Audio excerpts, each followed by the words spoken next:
Out of the gazillion Korean dramas adapted from Webtoons, there are quite a bunch of mainstream ones that failed miserably. Not much can be expected when entire storylines are averted and new yet useless characters are introduced every now and then. That will surely hurt the sentiments of OG Webtoon fans. And the most interesting part is you might not even be aware of the absolute atrocities that these dramas were, so here you go. Nevertheless is a webtoon about the turbulent relationship between Yoo Nabi, an art student disillusioned by love, and Park Jae-yeon, a charming yet emotionally distant playboy. Despite knowing he's bad for her, Nabi is irresistibly drawn to Jae-yeon, leading her to question her boundaries and desires. As the story progresses, Nabi comes to realize that her relationship with Jae-yeon is unhealthy. She decides to break free from the toxic cycle and moves on while prioritizing her own well-being over Jae-yeon's manipulative charm. This ending delivers a really powerful message about self-respect and empowerment, offering a more hopeful and independent future for Nabi. Unlike typical romance arcs, nevertheless, emphasizes the importance of choosing oneself and moving forward with confidence, making it a poignant and resonant tale. But guess what did the drama makers decide to do? They made Nabi and Jae-yeon get together at the end, which basically defeated the whole purpose of the story. Bloodhounds. The Netflix K-drama Bloodhounds, starring Woo Do-hwan, strays far, far away from the webtoon and misses the mark in many ways. The plot is almost entirely different, and the tone is much lighter compared to the darker, grittier webtoon. The characters, who were more complex and morally gray in the webtoon, were simplified and lost their depth in the drama. For example, the redhead character named Woo-jin, who was played by Lee Sang-yi in the adaptation, was supposed to be a complex character, but unfortunately, he was reduced to a generic good person in the K-drama.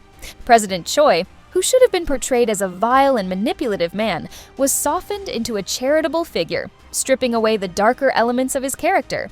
Even Kim Myong-gil, who in the webtoon was a villain with twisted morals, became a typical bad guy with little depth. Overall, the K-drama made Bloodhounds far less dark and intense than the webtoon, ruining the complex characters and twisting the plot into something more conventional and less compelling.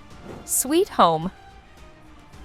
With a banger beginning in Season 1, Sweet Home deteriorated unlike nothing else. From useless characters to a bad and exaggerated storyline, the producers of Sweet Home failed big time. Some people attribute the failure to the fact that they rushed everything and filmed 2 seasons in one go, possibly without even a script in hand. The ending of Sweet Home differs significantly between the webtoon and the drama. In the webtoon, the protagonist Cha Hyun-soo sacrifices himself to save others, fully embracing his monstrous side but retaining his humanity and spirit. It's a tragic yet bittersweet conclusion that underscores themes of self-sacrifice and moral ambiguity. In the drama, the ending is just meh. Hyun-soo emerges victorious, ending the relentless war against the monsters. Nothing interesting or shocking. Many unresolved character arcs and an over-reliance on action sequences sacrifice the webtoon's emotional and philosophical depth.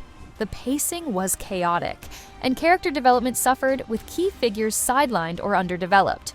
The tonal shift from psychological horror to generic action also alienated fans, making the show feel disjointed and ultimately losing the themes that made the Sweet Home, Sweet Home. Cheese in the Trap. Halfway through Cheese in the Trap, the drama took a major turn for the worse, leaving fans stunned. It started off great and then quickly went downhill.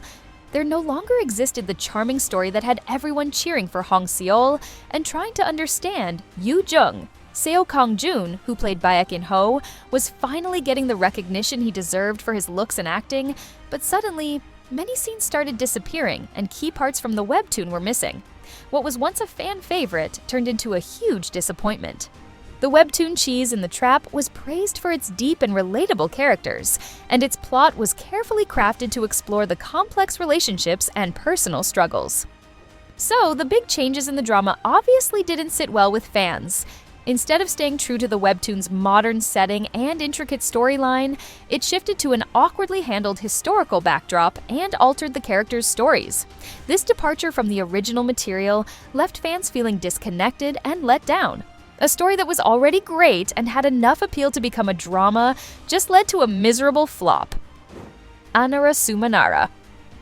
Next comes Anara Sumanara that was adapted by Netflix for a show called The Sound of Magic.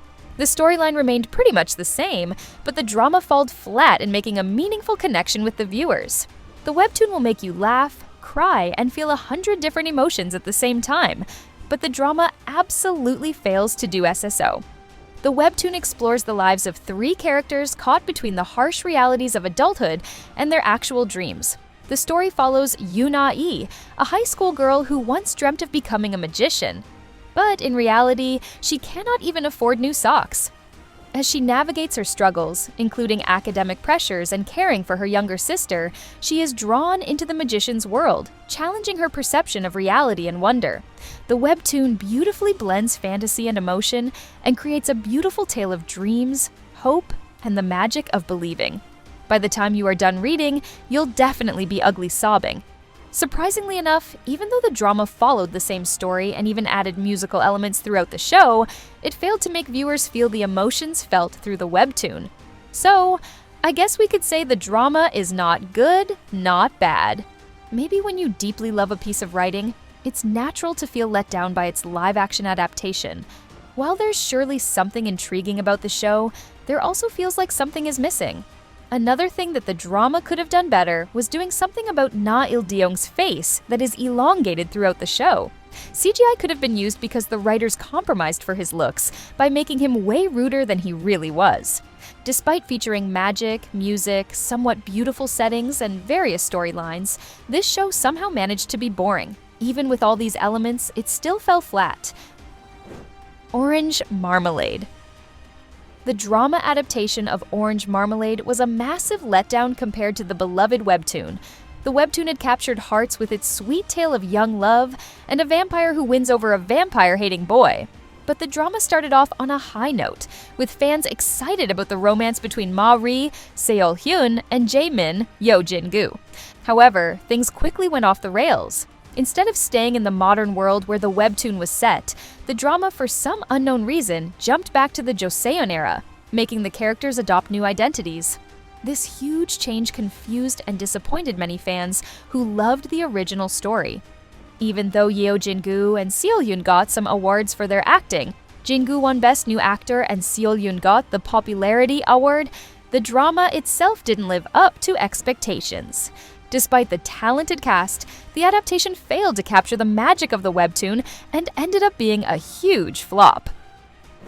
Kiss Sixth Sense. Lastly, the Kiss Sixth Sense K-drama doesn't live up to the charm of the webtoon at all. In the webtoon, the romance between Hong Ye-sul and Cha Min-ho grows slowly and sweetly, with a fun twist of Ye-sul seeing the future whenever she kisses someone. It's cute, simple, and balanced with some mystery, making it an enjoyable read. The drama, however, speeds things up too much, leaving the characters feeling less developed. The female lead, in particular, doesn't connect as well with viewers and comes across as less relatable than in the webtoon. The pacing also feels off, making the story seem awkward at times. The drama focuses more on the love story, but loses the webtoon's sweet and deeper moments, making it feel rushed and less magical. In the end, the webtoon does a better job, with a simpler, more enjoyable flow, while the drama struggles with weird pacing and weaker character portrayal. Is there any favorite of yours that had an absolutely miserable adaptation?